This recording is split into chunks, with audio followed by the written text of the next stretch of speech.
Assalamualaikum warahmatullahi wabarakatuh. A'udzu billahi minasy syaithanir rajim. Bismillahirrahmanirrahim. Alhamdulillahi rabbil alamin. Wa bihi nasta'inu ala umurid dunya waddin. Asyhadu an la ilaha illallah wa asyhadu anna Muhammadan abduhu wa rasuluh. Allahumma shalli ala Muhammad wa ala alihi wa sahbihi ajma'in, amma ba'du. Bunda-bunda jamaah pengajian Masjid Syuhada rahimani wa rahimakumullah, hadirin wa hadirat baik di offline maupun online, mari sama-sama kita memanjatkan syukur kepada Allah Subhanahu wa taala.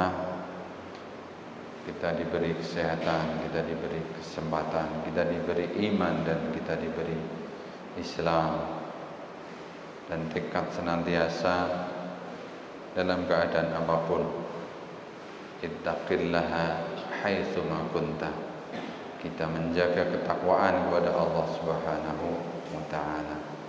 Salawat dan salam semoga terlimpah curah kepada junjungan Nabi Muhammad sallallahu alaihi wasallam, uswah dan qudwah kita, meniti jalan kebenaran, meraih kebahagiaan di dunia wa dunia wal akhirah. Allahumma amin. Materinya adalah tentang misteri akhir kehidupan, yakni di mana seluruh makhluk ini, ya, bahkan tidak hanya kita manusia, seluruh makhluk ini pada saatnya akan menemui titik akhirnya. Kalau di dunia artinya titik akhir ini adalah kematian, maka pertanyaan yang sangat mendasar, sudah siapkah kita? Dan kematian seperti apa yang kita akan dapatkan? Maka jawabnya, saya yakin kita semua punya jawaban yang sama, yakni meraih husnul khotimah. Saya punya pasien namanya Ibu Husnul Khotimah, ya. Jadi ya insya Allah dia akan tercapai cita-citanya, ya. Allahumma amin. Tapi kita semua punya cita-cita yang sama, yakni meraih husnul khotimah. Nah, ketika keadaan kematian seseorang, ya, seorang hamba di akhir hayatnya itu benar-benar mendapatkan taufik, ya, kemudian dia bisa menjalankan kebaikan, dimulai dari bertaubat atas semua dosa maksiat yang dilakukan, dan kemudian melakukan berbagai kebaikan di akhir hayatnya sampai hembusan nafas terakhir. Itulah yang sangat didambakan. Jadi tidak berarti juga sekarang boleh semau-maunya, ya. Yang penting nanti kalau udah dekat terus gitu, enggak juga, ya, karena kita tidak pernah tahu kapan ajal itu akan menghampiri kita. Nah, bagaimana kemudian kita mengetahui, karena ini menjadi sarana untuk menggapai husnul khotimah? Maka ada beberapa riwayat. Salah satunya adalah ini suatu hadis, jika Allah menghendaki kebaikan bagi seorang hamba, dia akan memadukannya, ya. Rasulullah kemudian ditanyai apa maksudnya memadukannya.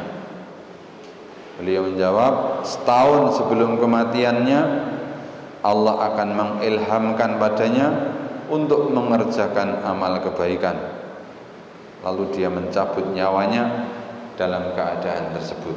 Masya Allah ya.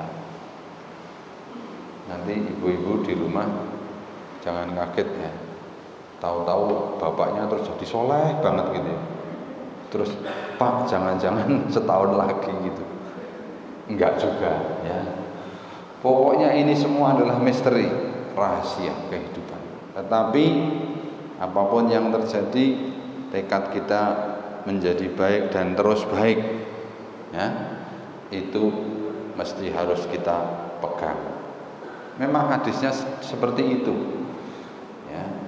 Jadi sangat beruntung jika seseorang itu mendapatkan ilham untuk kemudian menjadi baik, menjadi soleh ya. Nah, kita akan masuk kepada tanda-tanda seseorang yang mendapatkan husnul khotimah. Yang pertama, ini hadisnya jelas ya.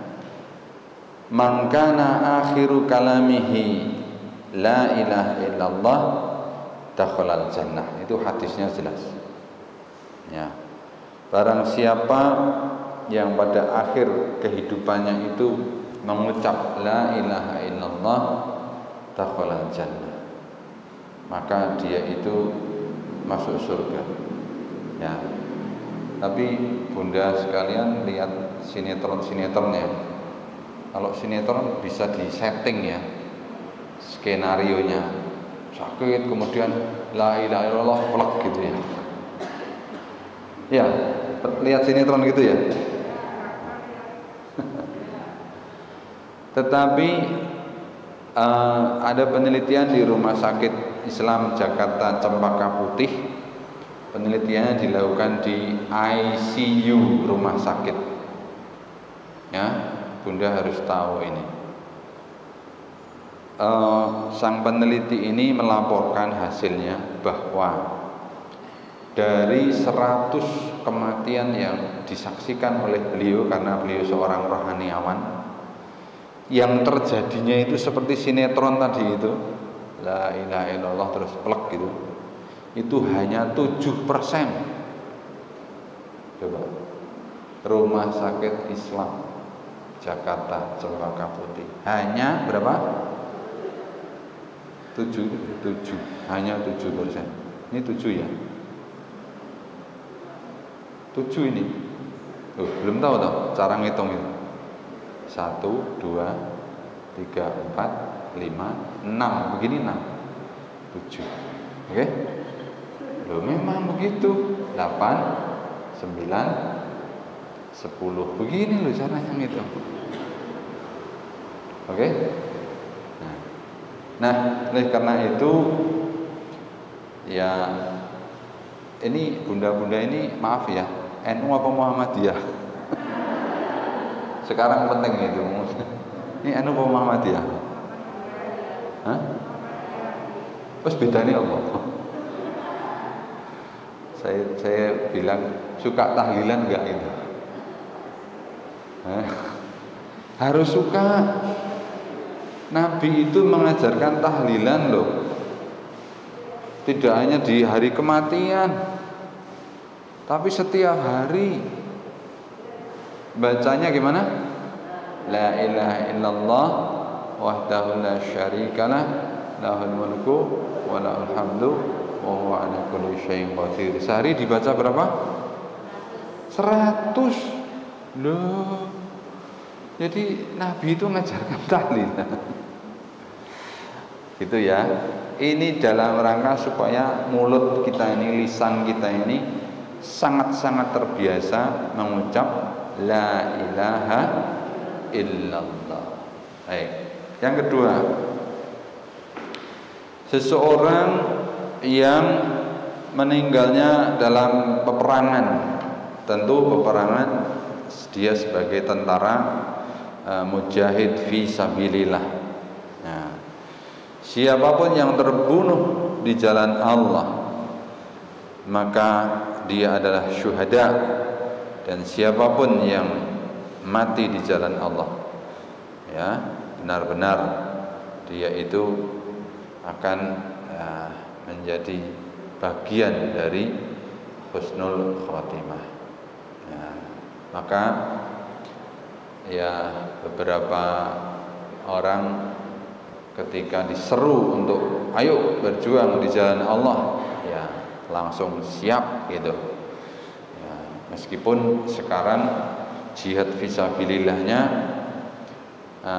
tidak harus dalam bentuk memerangi musuh seperti zaman dulu, tapi mungkin dakwah di pedalaman, ya, dakwah di hutan mana atau di kawasan apa dan seterusnya, ya, yang itu jelas meninggalkan anak istri, meninggalkan kampung halaman untuk menjalankan dakwah-dakwah tersebut. Berikutnya, orang yang meninggal dalam keadaan ihram. Ihram apa, Ibu? Ihram itu berpakaian haji atau umroh, ya, berpakaian haji atau umroh, berihram. Nah, ini juga hadisnya jelas, riwayat Bukhari Muslim, ya. Orang yang terjatuh dari kendaraannya, ya, saat di Arafah, ya, dia patah lehernya kemudian meninggal, ya, Nabi bersabda, mandikanlah ia dengan air dan daun bidara dan kafankanlah dengan 2 lapis kain ihramnya. Janganlah kalian awetkan mayatnya, janganlah kalian menutup kepalanya. Sesungguhnya kelak pada hari kiamat ia akan dibangkitkan dalam keadaan bertalbiyah. Masya Allah, Masya Allah, ya. Bayangkan dibangkitkan dalam keadaan labbaik Allahumma labbaik, labbaik la syarika lak labbaik, innal hamda wan ni'mata lak wal mulk la syarika lak. Masyaallah. Saya pernah beberapa kali mengantarkan jamaah di tanah suci, ya, di antara mereka ada yang meninggal di tanah suci. Masya Allah, ya, itu benar-benar, ya, suatu kebahagiaan yang luar biasa, ya, di mana jenazahnya kemudian dibawa ke Masjidil Haram, disalatkan di Masjidil Haram dengan imamnya Masjidil Haram, dan jamaah yang menyolatkan adalah seluruh jamaah umrah waktu itu. Masya Allah, Masya Allah.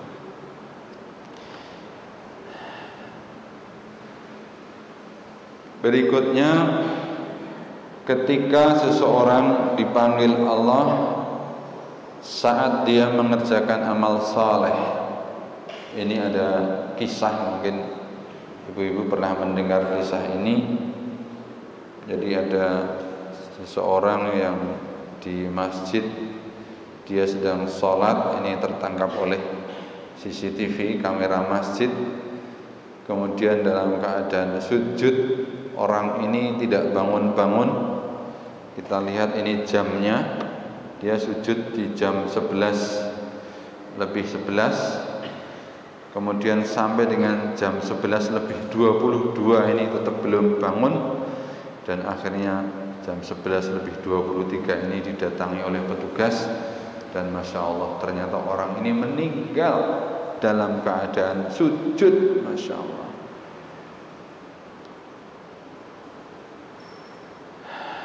Sungguh orang yang seperti itu telah mendapatkan kemenangan yang besar, ya. Wa qulu qawlan sadida yuslih lakum a'malakum wa yaghfir lakum dhunubakum wa may yuti'illaha wa rasulahu faqad faza fawzan 'azima. Berikutnya, orang yang mati karena membela 5 perkara darurat yang dilindungi syariat. Mungkin ibu-ibu pernah mendengar istilah maqasidus syariah, ya, maqasidus syariah. 5 perkara darurat dalam agama kita ini: hifdzuddin, kemudian hifdzun nafas, menjaga jiwa, hifdzul mal, menjaga harta, hifdzun nasl, menjaga kehormatan, hifdzul aql, menjaga akal. Seseorang yang membela ini sungguh, misalnya pun harus menemui ajalnya, dia termasuk mati husnul khotimah. Ya, jadi boleh, ya, misalnya maaf ini ada cerita pencuri atau perampok, kemudian kita melawan semampunya, boleh, ya, kalaupun ajal, insya Allah itu termasuk syahid di jalan Allah. Berikutnya, seseorang yang matinya dalam keadaan menghadapi wabah penyakit. Allah yarham, besan saya juga dipanggil Allah dengan perantaraan Covid. Kemudian eyang beberapa saudara kita, teman sejawat, dan Masya Allah ini wabah memang, ya, kita belum bisa memprediksi kira-kira akan berakhir kapan. Makanya kita harus, ya, terus berikhtiar semampunya untuk mengatasi keadaan ini, ya. Berikutnya, seseorang yang mati dikarenakan tenggelam atau terbakar atau tertimpa reruntuhan bangunan, maka ini pun termasuk syuhada.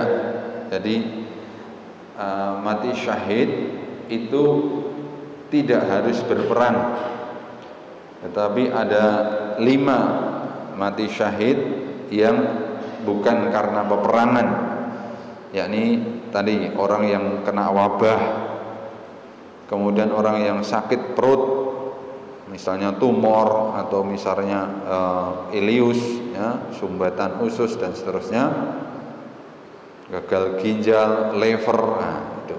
Kemudian orang yang tenggelam, orang yang tertimpa reruntuhan bangunan, itu semua adalah orang-orang yang tergolong syahid.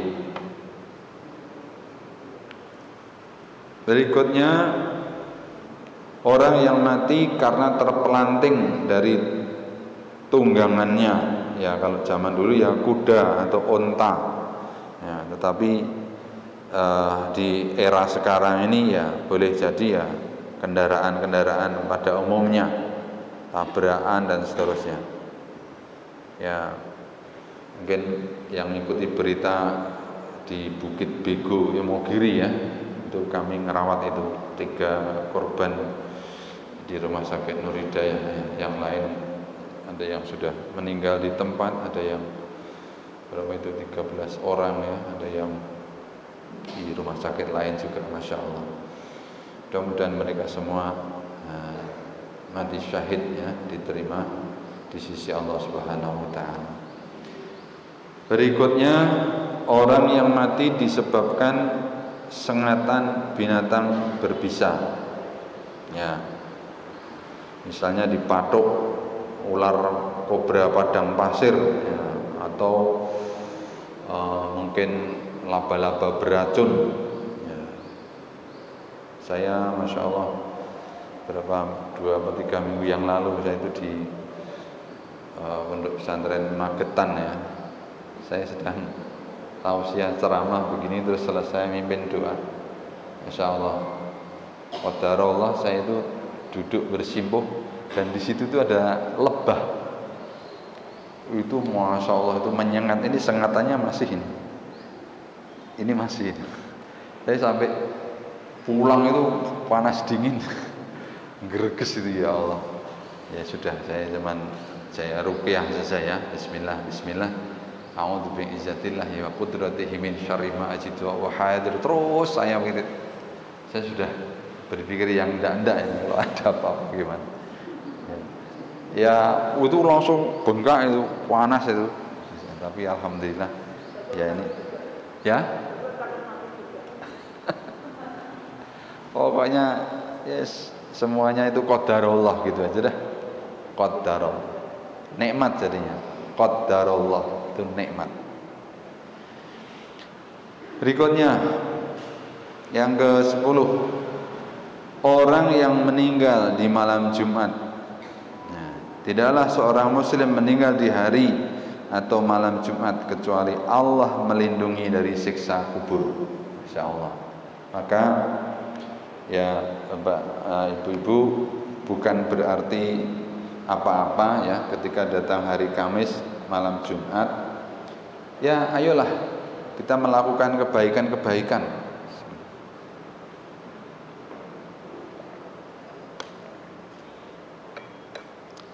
Kita melakukan banyak kebaikan, apa saja yang bisa dilakukan.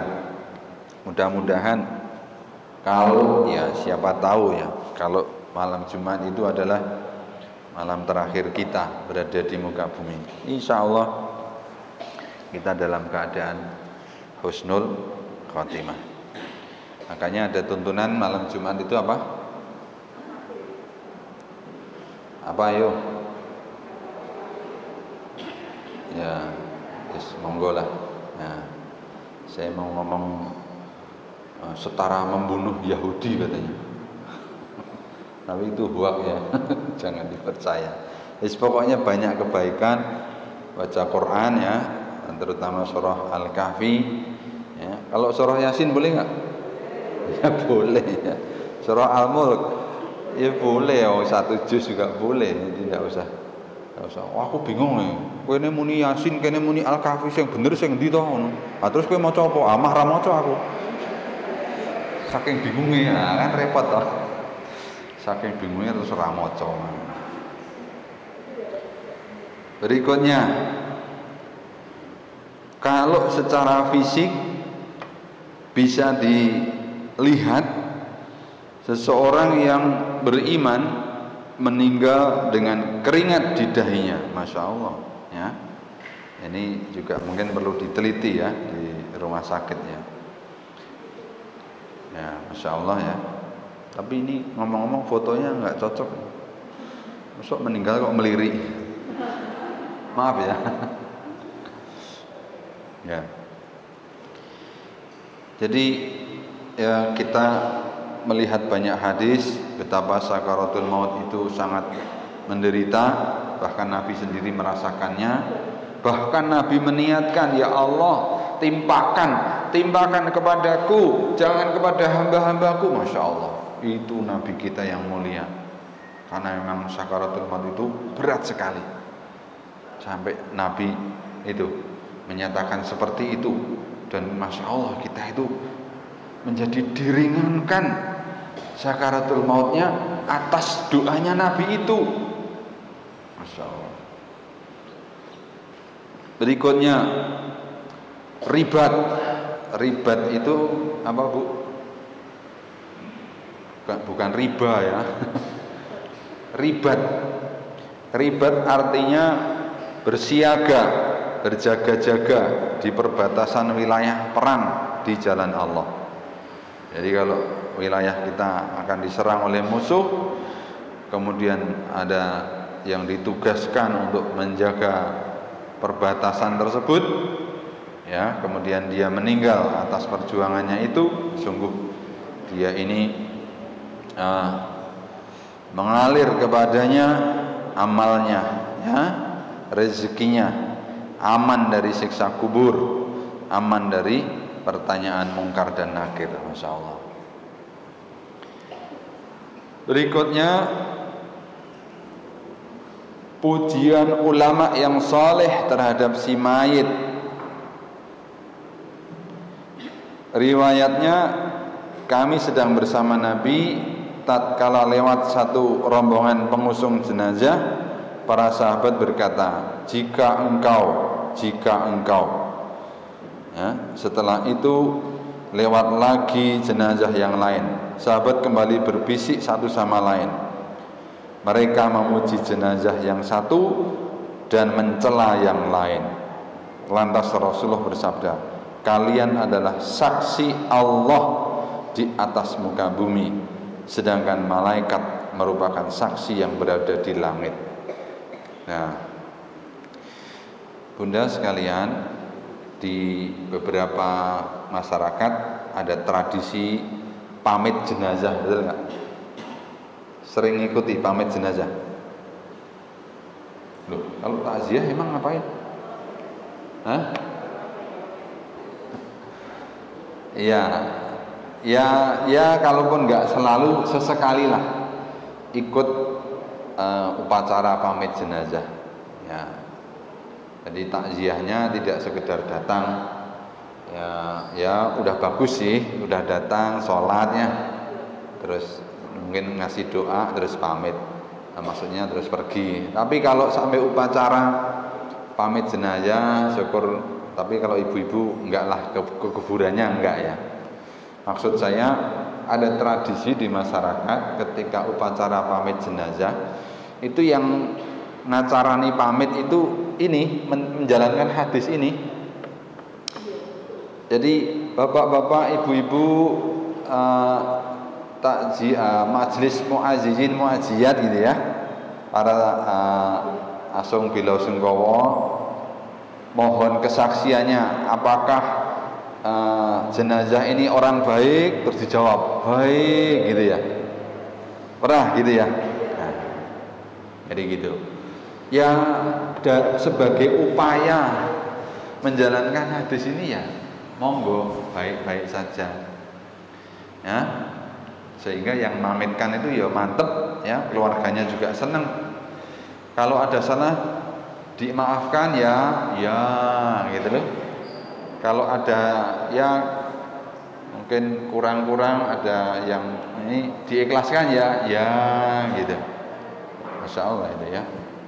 Meskipun kemudian biasanya dia juga mengatakan, kalaupun ada yang masih ingin menyelesaikan urusan dengan si mayit, silahkan menghubungi ahli waris, gitu lah. Misalnya ada hutang piutang dan seterusnya itu. Ya, bunda sekalian, itulah 13 perkara ya yang menjadi tanda-tanda seseorang itu meninggal dalam keadaan husnul khotimah. Ada yang bisa diupayakan dengan sadar, dengan persiapan, dengan berbagai bantuan. Tapi ada yang memang itu ya qadarullah, kehendaknya Allah. Makanya di setiap aktivitas kita itu ada tuntunan doa ya. Contoh kita mau pergi, ada tuntunan doa. Keluar dari rumah sudah baca bismillah, tawakkaltu 'ala Allah, la haula wala quwata illa billah. Ya, yang naik kendaraan begitu naik jegrek ya, subhanalladzi sakharna hadza wa kunna lahu muqrinin wa inna ila rabbina lamunqalibun. Terus kendaraannya jalan, gereng-gereng bismillahirrahmanirrahim, mursaha inna rabbi la ghafurur rahim.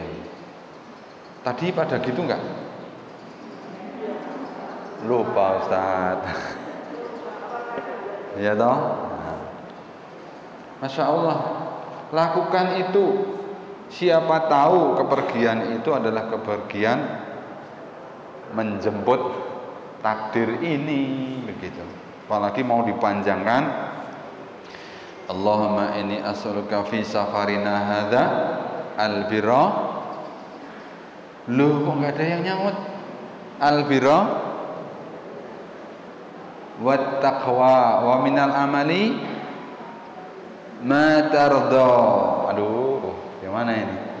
Allahumma hawin alaina safarana hadza wa tuwi anna bu'dahu. Allahumma anta sahibu fi safari wal khalifatu fil ahli. Allahumma inni a'udzubika min wa'tha'i safari wa ka'abatil manzari wa su'il munqalabi fil mali wal ahli wal waladi. Ya Allah, Bu, itu penting. Aduh, sedih saya. Ayo. Enggak apa-apa, taruh di tas, ya. Taruh di tas. Di tas, terus tiap kali dibaca. Nanti hafal sendiri kok. Saya ulang po piye? Direkam. Nah, gitu loh, ya Allah. Itu enggak lama kok baca gitu itu. Ya. Dari yang awal tadi udah hafal ya, yang awal. Yang 1, 2, 3 tadi hafal ya?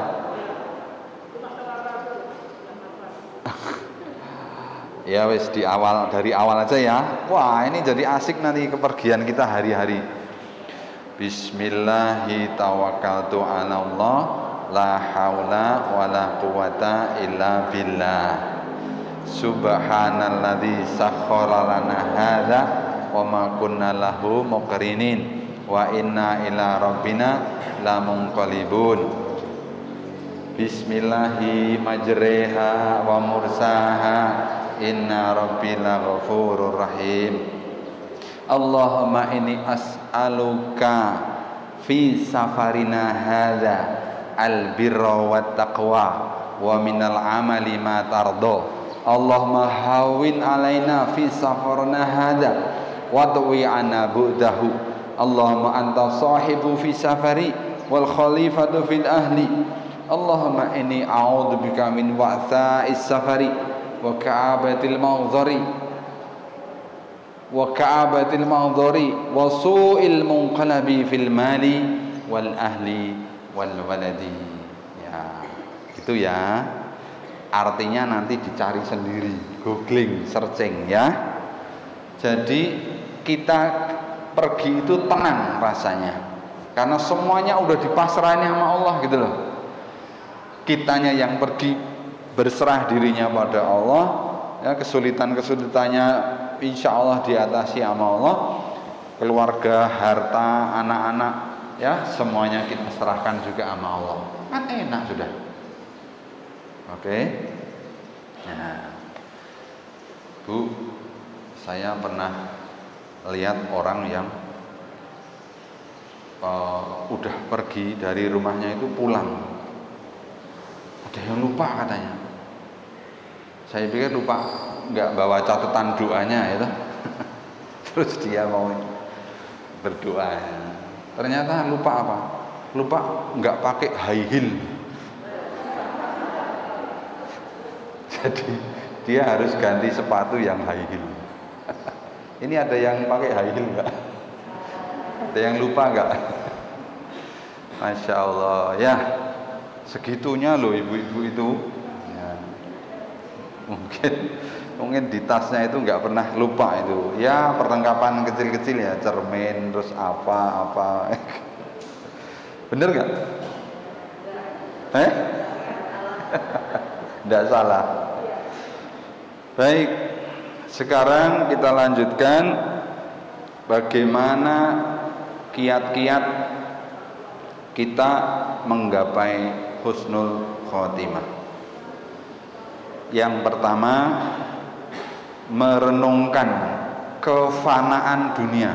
Kefanaan itu apa, Bu?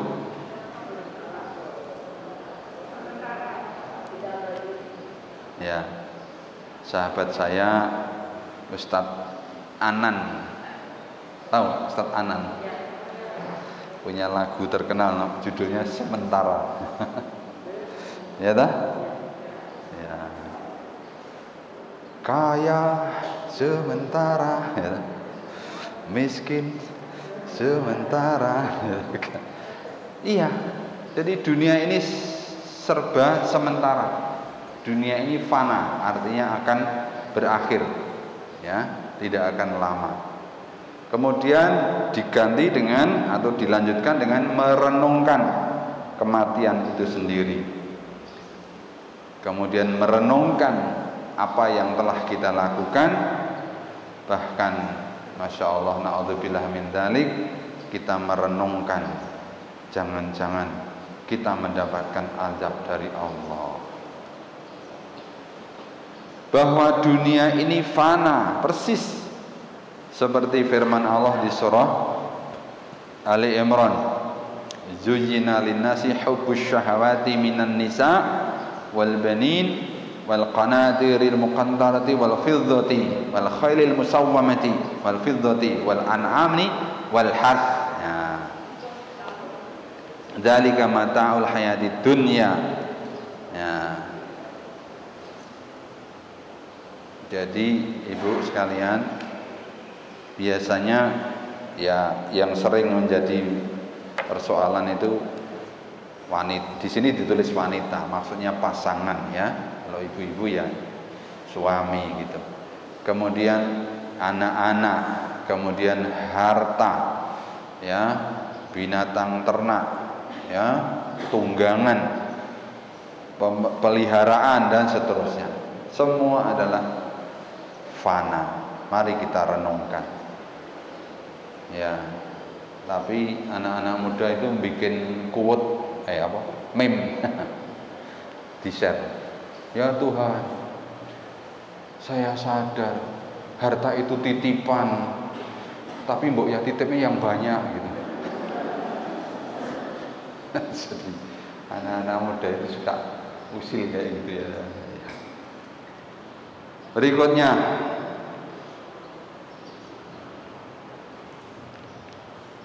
ibu paham istilah mukallaf? Mukallaf itu bukan mualaf ya. Kalau mualaf itu orang yang baru masuk Islam. Kalau mukallaf itu orang yang dibebani hukum syariat. Ya kita semua ini. Loh, emang ada orang yang tidak mukallaf? Ada nggak? Siapa? Orang gila, betul ya. Orang gila itu tidak dibebani syariat, atau anak-anak kecil yang belum akil balik, atau orang tua renta yang sudah pikun, hilang akalnya. Nah, maka bagi orang-orang yang mukallaf, benar-benarlah mengingat kematian. Takutlah ia dengan hal itu, kemudian bersiap-siap dan melakukan taubat. Berikutnya, merenungkan apa yang telah dilakukan ya, pada hari ketika tiap-tiap diri mendapati segala kebajikan dihadapkan di mukanya. Begitu juga kejahatan yang telah dikerjakannya. Ia ingin kalau sekiranya antara dia dengan hari itu ada masa yang jauh, dan Allah memperingatkan kamu terhadap siksa, dan Allah sangat penyayang kepada hambanya. Ibu sekalian, ini surah Ali Imran ya, ayat 30. Kalau di surah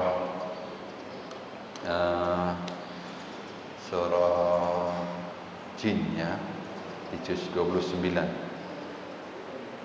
itu Masya Allah ya. Begitu jenazah itu diletakkan di liang lahat, kemudian ya kalau diberi judul mungkin hari pertama atau malam pertama di alam kubur gitu, ditanya penyesalannya si jenazah itu, jawabannya ada di ayat tersebut ya. Fayaqula rabbi laula akhartani ila ajalin qarib fa asaddaqa wa akum minas salihin. Jadi semua jenazah ini, karena ayatnya seperti itu, semua jenazah itu kalau ditanya penyesalannya apa, mbok kalau saya diberi tunda waktu meninggal sehari saja, apa yang mau dilakukan? Saya mau sedekah sebanyak-banyaknya. Masya Allah. Fa as-saddaqa wa akum minas salihin. Saya mau sedekah sebanyak-banyaknya dan melakukan amal soleh sebanyak-banyaknya. Ya, maka ya salah satu amal usaha kami di Nur Hidayah Group, kami punya ZIS ya, ini saya ajak anak saya, ini ketuanya ZIS Nur Hidayah ya, kami selalu apa ya namanya, menjadi talang. Ibu tahu talang itu apa? Kalau ada air hujan yang gerojok ya, kami itu menjadi talang dari para jamaah yang ingin bersedekah. Misalnya kami punya pasien yang cacat bawaan ya, saya ngoperasi. Jenengan kalau tahu anak lahir dengan sumbing, tahu sumbing? Apa sumbing itu? Suwing ya. Bu, sumbing itu ada 7 macam. Jenengan tahu yang nomor berapa? Karena saya pernah ngoperasi, dia itu celahnya bukan hanya di bibir, tapi di langit-langit, di gusi, di langit-langit sana, bahkan naik sampai ke mata. Itu terbelah gitu, coba bayangkan. 7 kali operasi.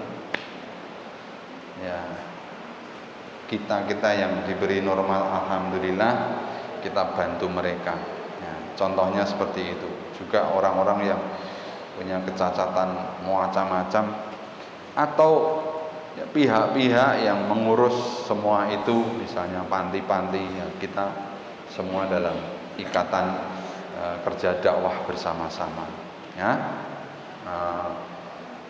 Silahkan nanti krisnya ZIS Nur Hidayah sudah kita share setiap hari.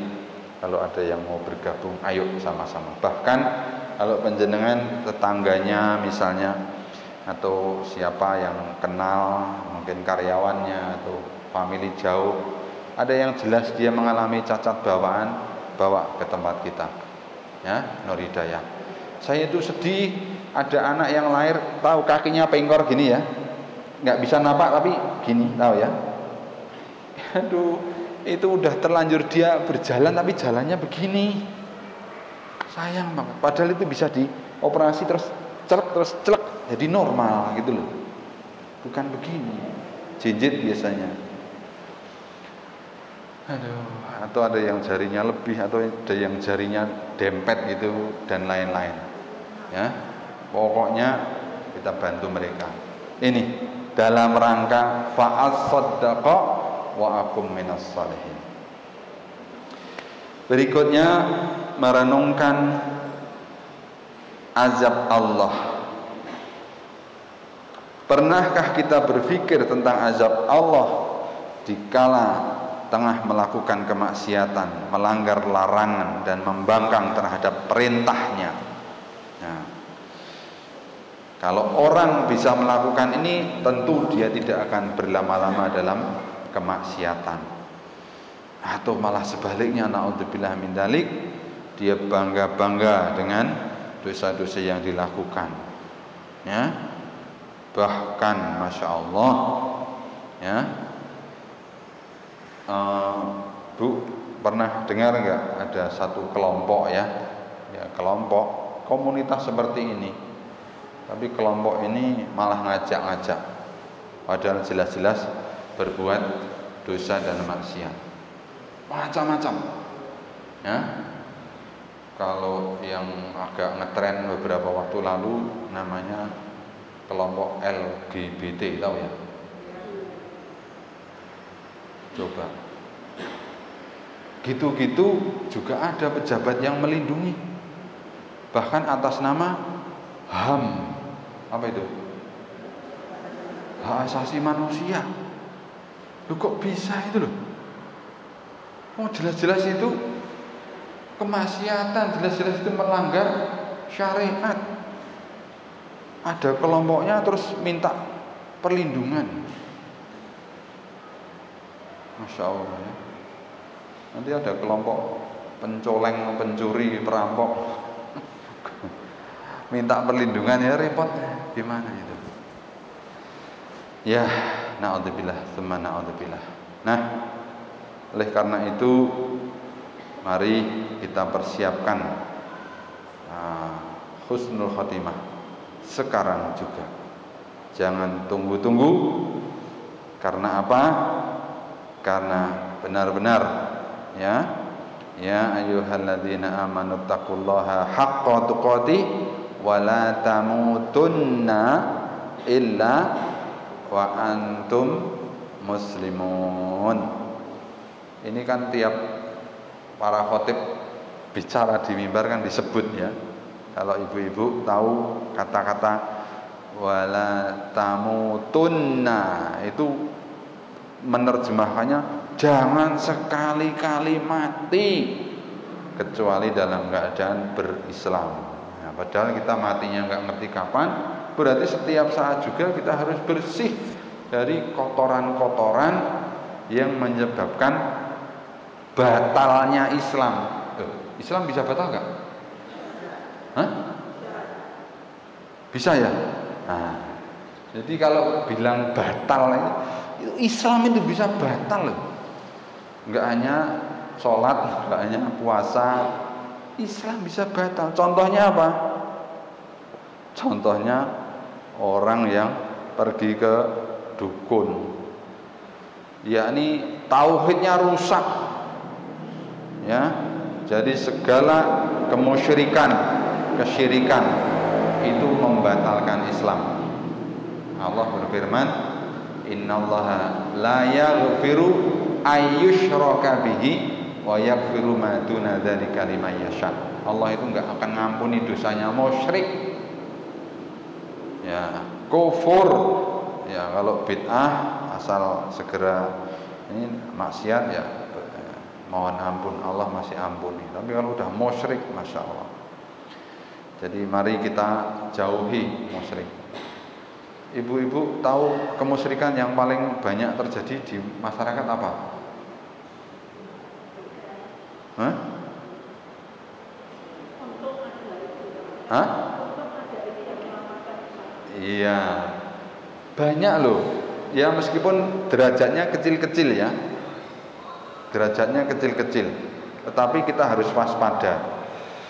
Ya contohnya yang saya sebagai dokter hari-hari itu menyaksikan orang berobat, apalagi yang sakitnya parah, itu dia sudah membawa jimat-jimat dan dia peroleh itu dari katanya wong pinter gitu. Ini tak takoni ijazah ya apa orang sekolah ya. Neng kok orang ini nyebut wong pinter gitu loh, atau wong tua ya, padahal ya orang tua banget. Nah, itu ada yang bawa gelang, ada yang bawa ya semacam-macam lah, dedaunan apa atau batu apa, menyan tahu ya, menyan, ada yang bawa macam-macam. Itu kemusyrikan. Ya, ibu-ibu yang maaf mudah-mudahan itu nggak ada di kita ya, kepengen suaminya betah di rumah katanya, terus dipasang apa namanya, ada yang gitu ya, di sini nggak ada. Pernah dengar gitu? Nah tuh, itu kemusyrikan. Atau yang warungan dodolan ben laris terus ya toh, golek pengelarisan misalnya. Waduh, masya Allah. No ya. Itu kemusyrikan. Selalu bertobat pada Allah ya. Bertobat tentu dengan banyak berdoa ya. Rabbighfirli itu, dan terus macam-macam doa pertaubatan ya. Tapi yang jelas apa-apa yang dengan sadar itu dia sudah melakukan bahwa itu salah, ya berhenti. Yo tobat ning leng anake duit terus-terusan ya. Nganake duit tau? Rolasan apa? Sewelasan. Macam-macam itu. Wong desa iki ono wae ta. Jadi orang yang kaya kalau dipinjam 100.000 nanti kembalinya berapa? 110 telat 120 gitu. Aduh. Kemudian mendawamkan zikrullah. Mendawamkan itu terus menerus, ya. Zikir pagi sore, Allahumma bika asbahna wa bika amsayna wa bika nahya wa bika namutu wa ilaka nusyur, ya. Allahumma anta rabbi la ilaha illa anta khalaqtani wa ana 'abduka wa ana 'ala ahdika wa wa'dika mastata'tu a'udzu bika min syarri ma sana'tu abu'u laka bi ni'matika 'alayya wa abu'u bi dhanbi faghfirli fa innahu la yaghfirudz dzunuba illa anta. Itu doa apa namanya? Sayyidul istighfar. Bagus. Dan seterusnya, bahkan sepanjang hari itu akhirnya kita itu enggak lepas dari zikrullah, itulah. Ya. Orang Islam itu Masya Allah seperti itu. Beriman dan amal soleh, ya. Illa man taba wa amana wa amila salihan fa ulaika yubaddilullahu sayyi'atihim hasanat wa kana Allahu ghafurur rahim. Ya, ini dalam surah Ali Imran, ya. Jadi orang-orang yang bertaubat, kerjakan amal soleh, bahkan keburukannya akan digantikan dengan kebaikan. Kemudian berikutnya istiqamah. Innalladzina qalu rabbuna Allah tsumma istaqamu, ya, fala khaufun 'alaihim wala hum yahzanun. Jadi kalau sudah beriman pada Allah, istiqamah. Namanya istiqamah itu ya, napa istiqamah? Konsisten, konsekuen, ya. Yo nek udan yo nganggo payung, ya ta? Kok ora mangan ngomong udan ya? Kok kaya kerupuk melempem, ya ta? Nah, kaya gula ninis. Istiqomah, ya. Berikutnya, nah ini penting, mari kita cari teman sejati. Teman sejati itu siapa? Keluarga, andai taulan mereka mengantarkan kita sampai liang lahat tapi pulang. Nah, jadi teman sejati itu siapa? Harta? Harta? Apalagi harta. Nah, jadi ibu sekalian, siapakah teman sejati? Maka sungguh ini Rasulullah pernah bersabda, hartaku, hartaku, hartaku. Ya, ada orang yang meninggal, ya, memiliki hanya 3. Apa itu? Harta, teman, dan amal. Ya, tapi ingatlah bahwa yang 2 akan meninggalkannya dan hanya 1 yang di bawahnya. Apa itu? Yakni amal soleh. Nah, hadisnya sudah jelas. 3 perkara yang mengiringi mayat, 2-nya kembali, yang 1 tetap tinggal bersamanya. Jadi mayat yang diiringi keluarga, diiringi hartanya, diiringi amalnya, keluarga dan hartanya pulang kembali, tapi amalnya saja yang menemaninya. Kalau kemudian mau dijabarkan amal yang betul-betul langgeng itu ya 3 macam itu. Hadisnya kan jelas toh. Idza mata ibnu adama inqata amaluhu illa min salasin, shadaqatin jariyatin au ilmin yantafa'u bihi au waladin salih yad'ulah. Jadi sedekah jariah, ilmu yang manfaat, dan anak soleh yang mendoakan. Nah, Bu sekalian, ini Masya Allah ya, saya melihat hadis ini, waduh, ya Allah. Jadi rupanya mayat yang diletakkan di liang kubur itu, dia itu mendengar loh, sampai dengan suara-suara terompah ya, langkah kaki yang kemudian lambat laun meninggalkannya sendiri, itu dia mendengar. Masya Allah. Begitu sudah ditinggalkannya sendiri, maka kemudian ada malaikat penjaga kubur yang masuk ke kuburnya itu, tetapi dihalang ya oleh wewujudan, ya kalau bahasa Jawanya itu. Ya, jangan masuk, jangan ganggu tuanku dari arah kepalanya. Dari arah kanannya jangan ganggu tuanku. Dari sebelah kirinya jangan ganggu tuanku. Dari arah kakinya jangan. Ini si tamu yang mau masuk ke liang kubur ini dihalang. Siapa yang menghalang? Ternyata yang menghalang adalah amalan sholat, amalan zakat, amalan puasa, dan amalan kebaikan yang lain.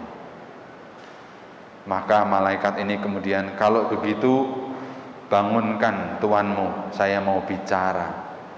Kemudian dibangunkan. Siapa kamu? Ya, ditanya dengan pertanyaan kubur, lancar terjawab. Kemudian malaikat mengatakan, lihatlah, ya, dihamparkan ya pintu, ya, pemandangan, ya, yang mana pemandangan ini adalah pemandangan yang menuju ke arah surga. Namun sebaliknya, ibu sekalian, bagi orang yang tidak punya amal, orang kafir apalagi, maka malaikat itu masuk dengan begitu kejamnya. Bahkan ya di riwayat ada yang bilang memukulnya, menendangnya, dan hamparannya itu adalah hamparan menuju neraka yang membuat dia takut gemetar. Masya Allah. Itulah yang mesti kita renungkan, supaya apa? Supaya kita benar-benar istiqomah dalam iman dan dalam takwa, menjemput ajal kita masing-masing, yang sungguh kita tidak ada yang tahu, ya, bahwa ajal akan menjemput kita sewaktu-waktu. Maka terakhir, mari kita ingat 5 perkara sebelum datang 5 perkara, ya. Ightanim khamsan qabla khamsin. Kaya sebelum miskin, sehat sebelum sakit, muda sebelum tua, lapang sebelum sempit, dan hidup sebelum mati. Terima kasih, mudah-mudahan bermanfaat. Saya akhiri, wabillahi taufiq wal hidayah. Assalamualaikum warahmatullahi wabarakatuh.